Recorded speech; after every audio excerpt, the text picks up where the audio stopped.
Write it down. Write it down. It's a Sunday as I record this, and I think it's really important to write things down. On a Sunday, I really like to review what has happened over the last week, and I want to do that because I've got a record of it, because I can then put my thoughts down on paper so that I can record in black and white what's going on, what I'm thinking about, what I've learnt, what I'd like to do better, how I can improve, all of the things that are going on in my head. A really valuable exercise to do on a Sunday, on any day, is to write down your thoughts. It really does help to process them, because you then don't spend all your time worrying about remembering whether you're going to forget this stuff. As soon as you remember this stuff, whatever it is, whatever is coming up for you, get it down on paper.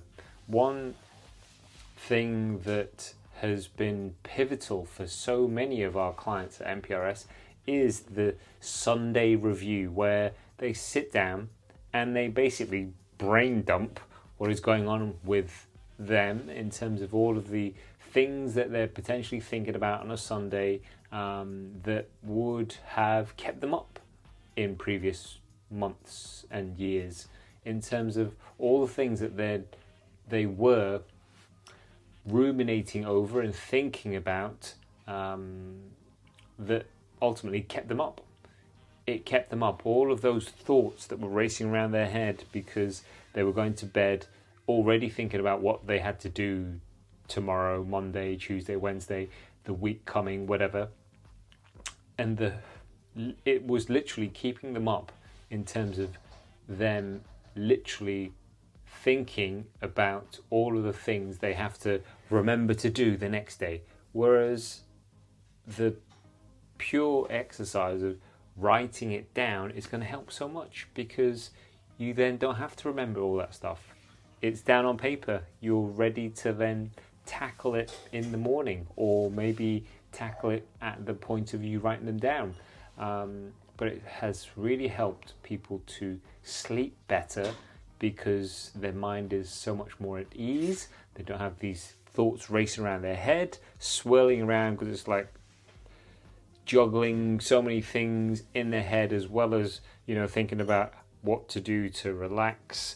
Now that it's knocking on, 7:30 on a Sunday, it's like one less thing to worry about, or a list of things to not have to worry about, because you've recorded it and you can just address that list of yours the next day. So write it down is my key takeaway message for this video.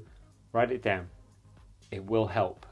And that applies to everything else that you're tracking, really. The more that you write down, the more you can track, and therefore the more that you can improve. If you don't write it down in the first place, then it's all just going to exist in your head, and you're going to drive yourself crazy because you're constantly trying to remember things, and it all boils down to you mentally putting it all together. Whereas if you can put it down on paper, I personally am very visual, so I like drawing pictures and getting it down in black and white so that I can see what I'm talking about or what I'm thinking about. Other people are going to be, quite auditory, so maybe you record your thoughts and feelings and goals and aspirations and lessons and whatever else it is. Or maybe it comes down to feelings, your kinesthetic. So whatever your best way of learning is, or your best way of remembering things is, if it is visual, get it down on paper. If it isn't visual and it's auditory, as I said, maybe record yourself saying these things. Find a way that helps you to unload, to declutter, to brain dump, and it will really help you to move forwards and sleep better, be less stressed all the time, because they're not constantly here in between these two ears of yours. it's down on paper or in some other format, but basically getting it out of your head to free up that space so that you can use it to do other things. So write it down and let me know how you get on.